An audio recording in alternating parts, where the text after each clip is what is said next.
guys, welcome back on the second episode of Luxury Lab. I'm Letizia And I'm Veronica. and today we will discover the world of Made in Italy.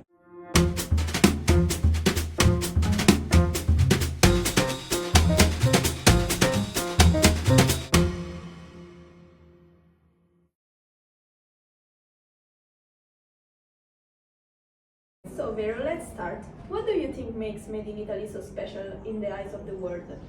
I think that Made in Italy is probably one of the most important label in the world because it represents the culture of Italy. That is a place in which we value a lot the savoir-faire, the material.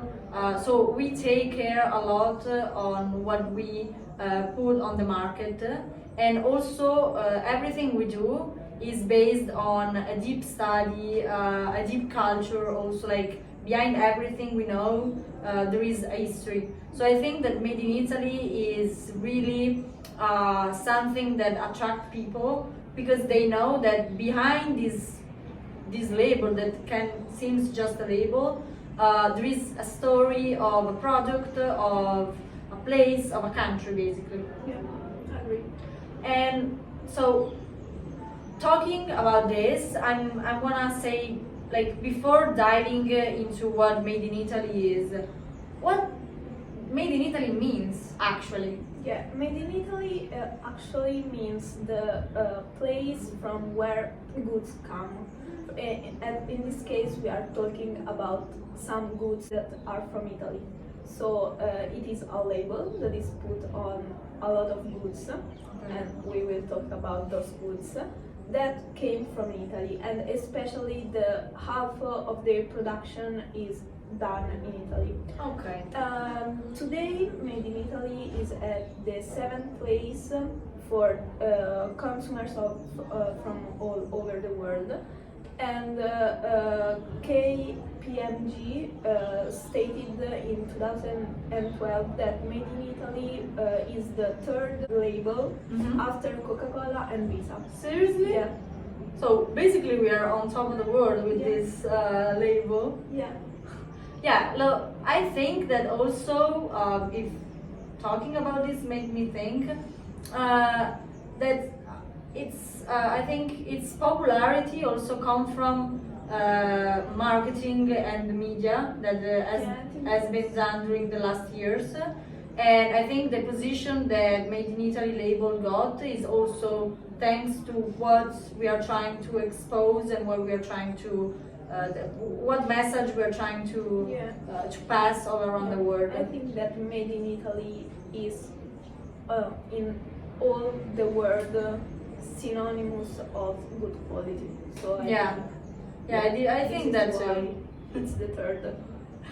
Well, we are going to get first ones. We hope. So I think that for now we talk about what is the main information about Made in Italy. But I think we need to deep dive into the history of Made in Italy and see what create this label and brought it to where it stands now. So I think that I would like to ask you how Made in Italy was born. Yeah, of course. Made in Italy was I'm curious. was an expression in English, of course, that was used during the 80s to state that a good was done in Italy, and it was used especially for artisanal goods, not the industrial goods, so the one made by hand. Okay, so basically what also the wood job everything. Okay. Yeah, exactly. And for this reason, Made in Italy was used especially for goods coming from the fashion world, the food world, the design world, and also for the automotive. Oh, okay, yeah, that is something I think we're gonna talk about also quickly. Yeah. Not lately. But yeah, and one other things, what was its goal? Like, what create this label aimed to? Yeah, they created this label to protect goods from the falsification, from the Counterfeiting. of goods from the artisanal point of view. So to label goods that that were made by hand, to differentiate them from those made industrially. So it was to protect those product and protect the category basically of household that were maybe family-owned business and stuff. Yeah. Okay, interesting. See, you did your homework. Thank you. Now I have a question for you. Okay. So, do you know if there is something that protects made in Italy, like legally? Okay, yeah, actually there is, and I would like to talk about my microphone. Sorry. I would like to talk about the legge Reguzzoni or Reguzzoni law. There is a law that was introduced in the mid-90s or mid-80s, around that. Yeah. And they were, it was a law particularly done to protect textiles product, artisanal product, but on the wood side and on the shoe side, and then also on the food side, but on the excellence of food, for example wine, so not the common food. So it was more something related to a niche of product in the what now we call luxury industry. And this law stated that basically all this product needed to have this label attached to the product itself, and with only that label and all the instruction enlisted in a piece of paper attached to the product, those products could be deemed to be made in Italy product. And so it was something that also passed through the European Commission, so that they made it official, and now it's basically mandatory. So if you say that a product is made in Italy, you need to respect certain standards, like the 50%, and also the product needs to be shipped from Italy around the world. It needs to have their headquarters in Italy. So it has some provision that they need to respect, and it was something that was done to protect the product and also help customer to understand if something was truly made in Italy or not. Yeah, of course. Welcome back, guys. Hi. We are back from our little break, and now we will talk about something more near to what is our association and our podcast. Yeah. So we will talk about the made in Italy and the luxury correlation. Yeah. So I have a question for you, Leti. Do you know, or can you explain some brand that set up the basis for the made in Italy concept in the luxury industry? Yeah, of course. We know that made in Italy, from the luxurious point of view, was founded by three main brands that are Gucci, Prada, that now is the main competitor for LVMH and Kering, and also Ferragamo. Yeah, okay. So these three brands houses, we can say, because those brands are family owned also today, are really important for the made in Italy world, because they combine tradition but also innovation and all that luxury means. Okay. So they have the quality part of materials, the innovation side, so they try to use products that are innovative but also sustainable. So we can say that these three brands are the main name that come to my mind when talking about made in Italy and luxury. Yeah. And another aspect that we cannot exclude from our discussion is the quality of materials. So I can ask you a question. Sure, let's see. Okay, what is something that characterizes that is the pillar for luxury brands when talking about made in Italy? Okay, so I think this is a broader question, but I maybe know where you want to go. Yeah. I would say that the main pillar is the use of material. Yeah. We are famous as Italian brands to use certain materials that are made and created in Italian household, and usually they come from little places around Italy. Some t-shirt are made, some jumper are made by a specific cashmere, or some bags are made with a typical type of wood. Yeah. So there are different materials that are important to what we then create as a product. And I know also this because my mom, I don't know if you know that, but my mom worked she had this company, family-owned company, they were creating textiles for the high-end fashion, haute couture. And she mainly worked with textiles like Seta and others, like the one that we nominated before. And she told me that when they were selecting these materials, they passed through like this really tough test of allergies and everything else, but also in the making of the dress, they needed to make a sample of the dress with those textiles and then see if that was something that could match the view of the designer and also could match the view of the Italian brand they were representing. So it was like a mix. You needed to stay focused on the stylist idea, but at the same time you needed to represent Italy. So you could not maybe use some materials that you knew they weren't Italian 100%. And if you find a material that is not 100% Italian, you need to make, in order to make a product, you need to make it with a product, with the textiles material that is 100% Italian made.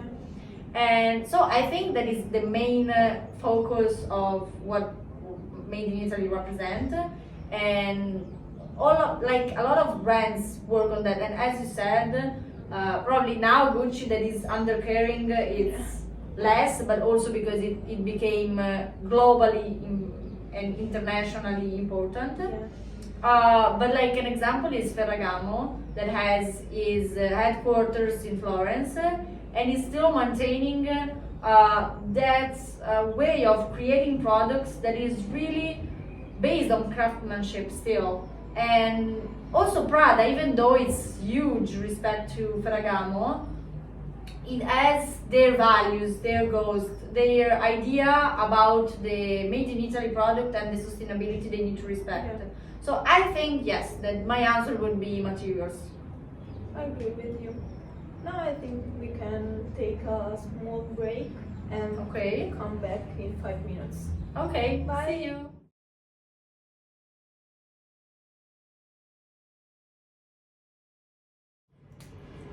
Let's talk now about another thing that characterizes Made in Italy, that is savoir-faire. Yeah, absolutely. Yeah, so one of the main aspects that characterize Made in Italy is the savoir-faire of our artisans that creates a lot of iconic pieces like leather bags, for example, those of Gucci, or also leather shoes of Ferragamo, as we said before, Ferragamo. And also Loro Piana, Cassini. Or also the jumpsuit of Brunello Cucinelli. Oh yeah. Yeah, we have a lot of brands that we can nominate. Yeah. So we can say that fashion houses in Italy are not only brands, they are our icon, our ambassador in all the world. And so we can say some names like Gucci, as we said before, also Dolce & Gabbana are Italians. Yeah. Giorgio Armani, of course. We forgot my favorite. And we can also talk about Versace. Oh yeah. And But now I have Versace. a question for you. Okay, yes. I can imagine which one. What happened after the Gianni's death? Okay, so basically, Versace has this weird and complicated story Yeah. because it was a family-owned business. There were three brothers, Gianni, Donatella, and Santo. And Gianni was the stylist, obviously, of the collection, of the brand. He had the vision, the idea. But then he was assassinated in front of his house in Miami. Yeah. And his sister was found to and obligated, forced almost to take the lead of the brand because there were no one else that could do it. Santo decided to go for another way of life, even though he's still present in the family in some ways. But so she was the second to her brother, and it was obvious she needed to take the lead. The problem was that when Donatella took the lead, she felt so much pressure on her because she needed to, in some ways, be up to the standard that Gianni set, and she felt she couldn't deal with it, and also she faced a period of abuse. There are like a lot of photos of her like wearing dark makeup. She was skinny, so skinny, and that was the worst period because she couldn't identify herself in the brand, and so the brand suffered from it.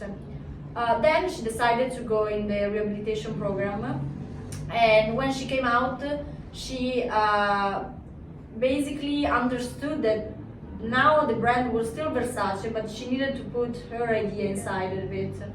So the brand from that moment on changed, but the problem remained because after a long period of suffering, they've lost so much sale, like they didn't sell so much, so they lost so much revenues, and they couldn't afford anymore the luxuriousness of the brand. So what happened that in order to keep going, they decided they need to sell the brand to a majority of a shareholder, and they decided to sell themselves to Michael Kors. The problem was that Michael Kors, being an American brand, have a completely different policy when talking about mergers and acquisition, and in particular when talking about corporation. The US law and competition theory, and corporation theory, established that basically in the US the provision to establish a company are completely different from Italian one, and also the main goal for a corporation in the US is satisfy the shareholders. Obviously Versace was coming as a family-owned brand, so the difference is that from going from a family-owned brand to a corporation, you now have people that count on you, and they don't care about what you do, they just care about receiving their money that they invested.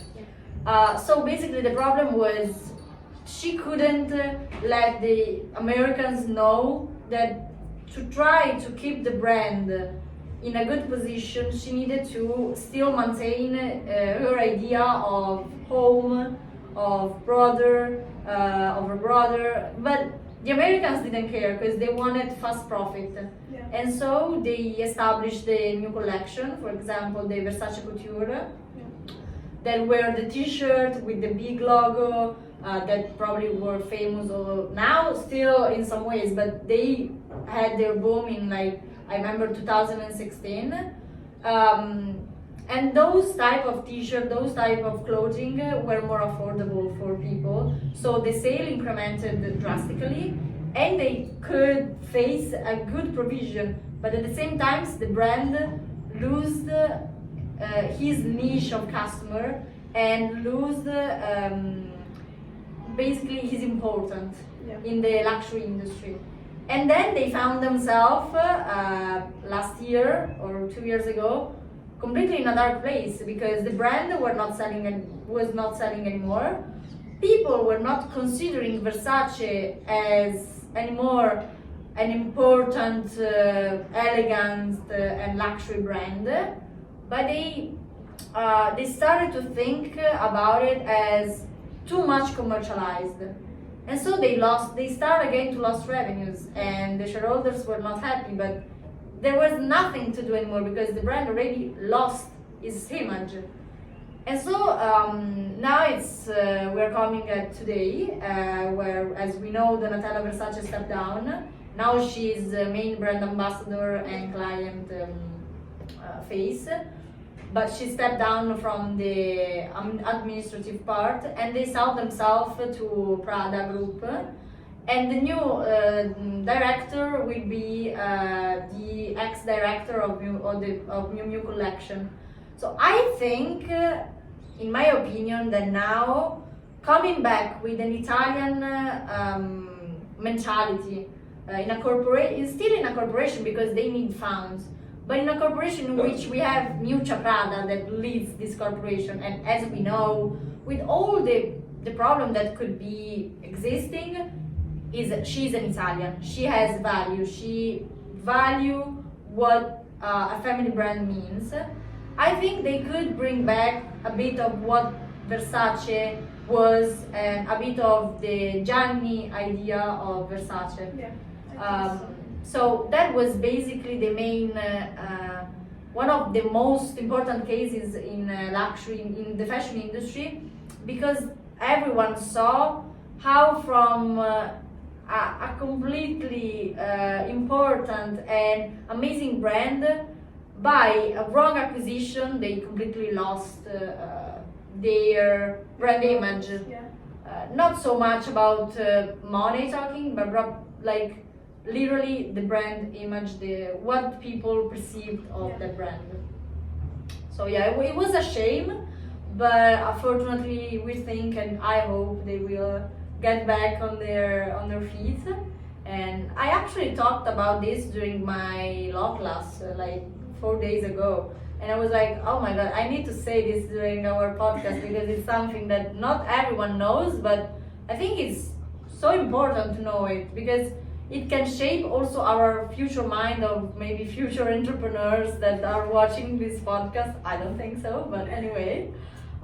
So yeah, basically that's it. That was the case.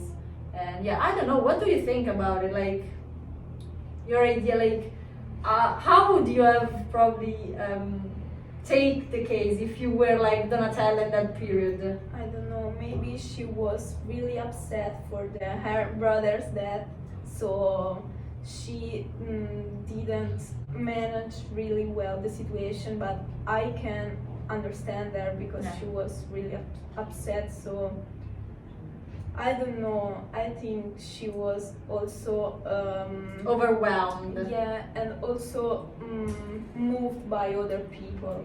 I think that the coming of media ruined everything that she was trying to build. Yeah. So yeah. So guys, welcome back, and now we will talk about Made in Italy and its role with sustainability. So what role do you think young people play in preserving Made in Italy these days? Okay, I think that the Generation Z in particular have so much care about sustainability. Also because of the agency 2030, we are more interested in what we are going to experimenting in the near future.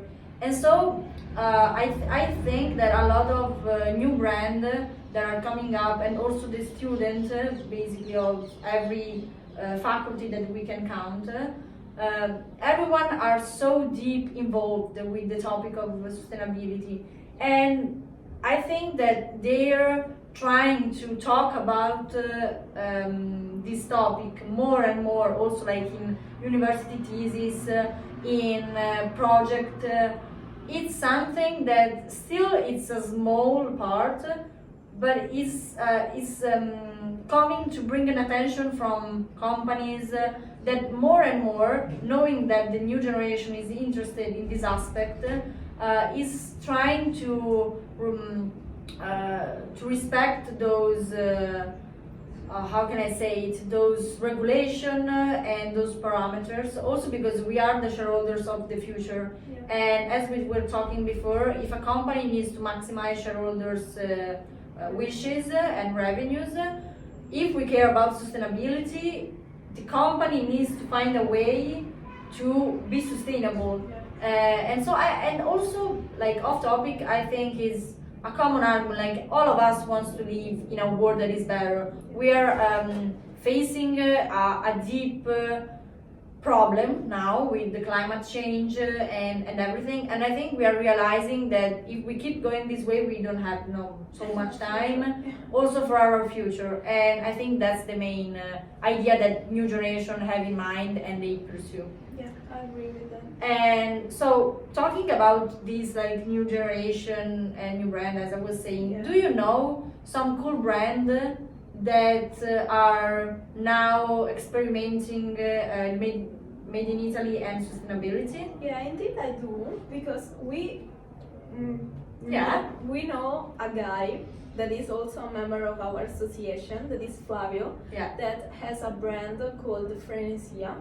And he is more specialized with the streetwear, street style. Yeah, and he made its Clothes. Yes, and he has a really cool style, and I think we can invite him. Maybe. Oh yeah, for sure. Yeah. Maybe in a next talk, we can invite him to talk about his brand. Also because he deals with jeans, sweatshirt that are all personalized by him. So with like some written on the jeans, on the material directly. Yeah. And we will also have as guest Matteo Cesarotti. Oh yeah. That is a friend of Flavio, and we will host him in April, like around the half of April. Yeah. And he is the CEO of a brand, of his own brand, and then he's co-founder of a brand that is actually a famous brand on the luxury side because they present their collection in Paris each year. You can help me with the name? Kronos Corps. Yes. And its brand, Kronos Corps, is the co-founder of Kronos Corps. Yes, the brand that is in Paris. Yeah, and the CEO of MMS Studio. Okay, yes. Sorry, I didn't remember good. Me too. But yeah, so we will host him, and there are two guys that I think are the perfect representation, as you were saying about this topic. Yeah, and like keeping on this path. Yeah. Do you think that now luxury industry are implementing the sustainability in some ways? From some point of view, I think yes, because some brands, especially Italian brands, are trying to take back in Italy a lot of the production side. So, and this is not only for the sustainability side, but also for the economic, taxes, because of Donald Trump imposition, taxations. And also the China crisis of the luxury goods. Exactly, and we will talk about in the next episode. And so I think yes, both for sustainability but also from an economic point of view. So they are trying to make something good. Okay, yeah. Also with the CO2 emission, I knew that some of the new industry in the luxury side, also like in Formula One, there are like a lot of new provisions about the CO2 emissions and etc. But we will talk also about this in the next episode of sustainability. Yeah. And you have, do you have some examples of sustainability of some brands? Well, actually yes, because we have been talking about fashion, but I think we left aside one of the main part, that is food, craftsmanship in other industry, and wine. Wine is one of the most important products in Italian culture, and me and our director had the opportunity, Selina Antonioli, our director, had the opportunity of talking for a future project with these people that are representative of the firm Collina dei Ciliegi, that is a wine place, wine production place, and they also have a luxury hotel that provide with luxury experience their guests in Veneto, near Verona, and they basically have this culture of making their product all kilometer zero. So basically whatever they produce for the hotel side and for also the wine side is directly produced on their land. And so I think that a better example of sustainability of this I cannot find it because yeah, like also if you go there as a guest, you probably will be experiencing a lot of exciting things about food, about also the sheet of the bed, all made in Italy. So you will find yourself in an immersive experience of made in Italy product. Yeah. So we can say that in Italy we have a lot of sectors that are based on made in Italy. Yeah, we are full, and I think in the latest year they are also improving. Because as you said, we had a period where everyone were going abroad, but now I think we are reevaluating what mean to create and produce directly on the territory. Yeah. So we also have automotive industry. Yeah, absolutely. Yes, sorry. We forgot to talk about all the other industry. There are the automotive. For example, if we talk about Formula Uno, that is in Italy is for example is like a religion. Everyone says like the first religion is the Catholic Church, the second religion is Ferrari. But like brand as Ferrari, Lamborghini, and all the horologery side, I think they are really important because what is made in Italy concerns every product. And we are the best producer also in the automotive field. We are, yes, one of the best producers in the automotive field. Everyone in all also in all the sports wants to have our product. So I think as territory and as production we are pretty good. Yeah. And we could for sure exploit more what we have, because if we would try to go deeper in our territory, I think we would find something interesting that could also help us on the sustainability point of view. Yeah, I agree with you. So I think we are almost at the end. Yeah. So maybe we will come back later for the last few questions and the conclusion. Yeah, I agree with you. Okay, see you later.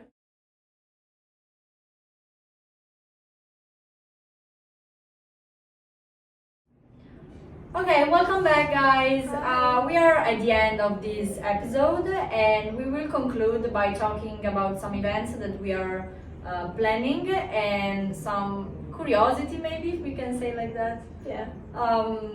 So, Leti, can you please explain or tell to our audience what events are we planning for this next month that concern Made in Italy? Yeah, first of all, I will share with you the TOTS event that we will do next week. Yeah, it's 2 of April. Yeah. Don't know where next week. Yeah, don't know when this podcast will come out, but I think it's 2 of April. Okay, and we will visit all the headquarters of TOTS, and we will see both the more economic part, so the organization, the administrative point. The administrative point, but also the production side. So we will see the industry, how the leather is worked, all these things, and we will also take a look into the outlet. Yeah, we have this huge opportunity And then we are trying to organize for next year at this point. I think yes, an event with Brunello Cucinelli. So we will visit Solomeo, that is the small town in which Brunello Cucinelli was born. Yeah, and had his headquarters. Yeah, and also his home. Yeah. So basically he lives in there. like, he's the only one there. Yeah, exactly. I think yes, because Solomeo is a really small town, and it also restructured all the town. Yeah. Okay. Yeah, I'm sorry, I mixed a bit of Italian, but like basically he has his own city. Yeah, exactly. And then in the little downhill. Yeah, like in New York, I don't know how to say it. Yeah, downhill. Yeah, in the Shire. Sorry. There's all the industry with the production side of Cucinelli, so we will also see both the administrative part in the Solomeo town, and then we will go down to see the production side. This is I could be think. interesting. Well, we We will are see. organizing. Yeah, we will see. You need to stay updated on our website to know that on our EG. Yeah. So remember, follow on EG LFC Luxury Club. So what we have learned today? I think that today, mainly after this long talk where probably we repeated ourselves more than once, the main concept to remember is that Made in Italy isn't just a label. It is history, it is culture, it represents a country. And it also a symbol of what we are trying to create and lead forward for the future. Yeah, I agree with you.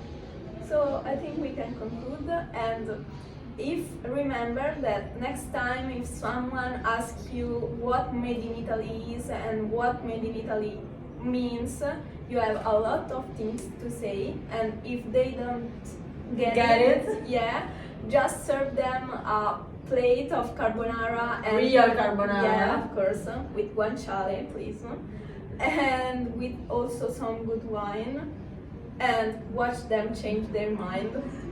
Okay, Bye guys.